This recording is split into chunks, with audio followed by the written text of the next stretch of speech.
Hi friends, Priyanka किचनमध्ये पुन्हा तुमचं स्वागत आहे. तर उडदाचे पापड कोणाला नाही आवडत, सर्वांनाच आवडत आहे. ते आज कसे बनवणार आहोत ते आज मी तुम्हाला या रेसिपीमध्ये सांगणार आहे. आपण मशीनचे पण बनवून आणतो, पण त्याची टेस्ट घरच्यासारखी लागत नाही. म्हणून आज आपण उडदाचे पापड बनवणार आहोत. आता उडदाचे पापड सर्वप्रथम तुम्ही जेव्हा दुकानातून डाळ आणता ना, तेव्हा त्याला तुम्ही साडीने किंवा तुमच्याकडे कोणता पण कपडा असेल साडीचा तर तो त्यांनी डाळ व्यवस्थित गाळून घ्या, कारण त्याला पावडर लावलेली राहते. तर मी पण गाळून घेतलेलं होतं, त्याच्यावर अशी खाली पावडरचा थर तयार झाला होता. तर तुम्ही पापड उडीद डाळ दळायला देताना सर्वप्रथम आपल्या कपड्याच्या साहाय्याने चाळून घ्या. आता इकडे मी हे आपलेवाले 4 किलोचे पापड आहे, तर मी याला आता ह्या पिठाला चाळून घेणार आहे, चाळून घ्यायचं आहे.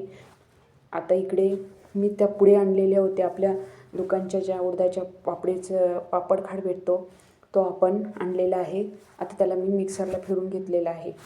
तसंच त्या पुढे टाकायच्या नाही आहे, कारण आपला पापड चिरतो आणि तुटण्याचे जास्त चान्सेस असतो, म्हणून मिक्सरला फिरून घ्यायचं आहे.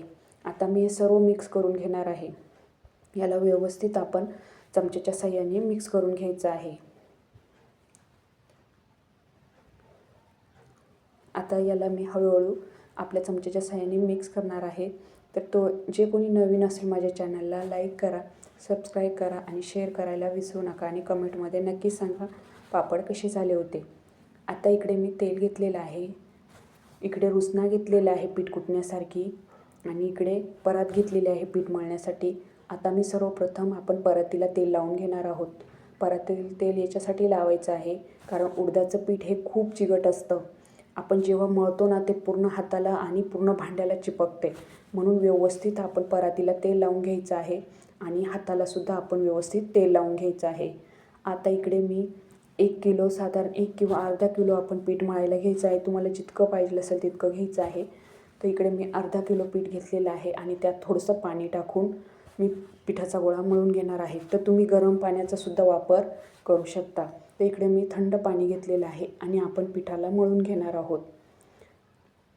तर पीठ उडदाचं हे पातळ नाही मळायचं आहे, घट मळायचं आहे, कारण आपल्याला त्याला आपल्या वरोट्याच्या साहाय्याने कुटून काढायचं आहे.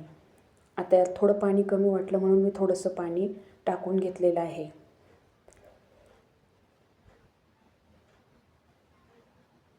आता इकडे मी रुचना घेतलेला आहे, त्याला स्वच्छ धुवून घ्यायचं आहे आणि तेल लावून घ्यायचं आहे. त्यालासुद्धा तेल लावायचं आहे, नाहीतर आपलं पीठ आहे उडदाचं चिकट असतं, ते सुद्धा त्या वरोट्याला चिपकू शकतं. त्याच्यामुळं व्यवस्थित आपण तेल लावून पीठ कुटून घ्यायचं आहे. जितकं तुम्ही पीठ कुटशाल तितके चवदार पापडं लागतात आणि लाटायला पण खूप सोपं जातं, म्हणून तुम्ही उडदाचं पीठ नक्की कुटून घ्या. आता याला मी कुटून घेत आहे, व्यवस्थित चांगलं कुटून घेणार आहे.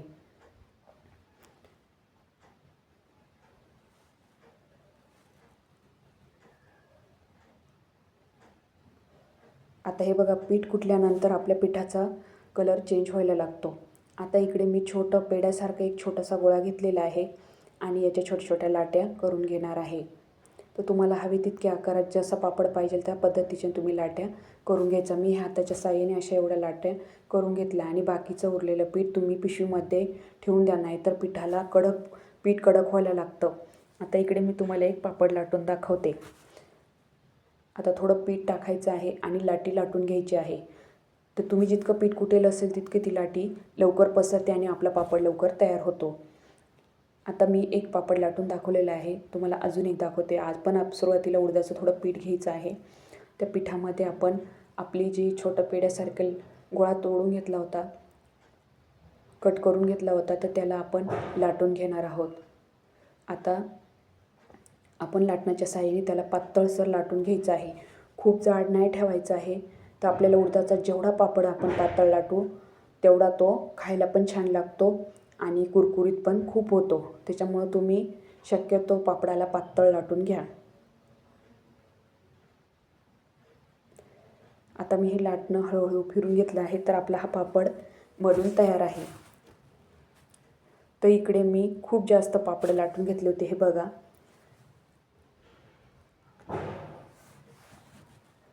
आता आता मी अजून एक पापड तुम्हाला लाटून दाखवते. हे बघा, हळूहळू आपण हे सर्व पापड मी बनवून घेतले.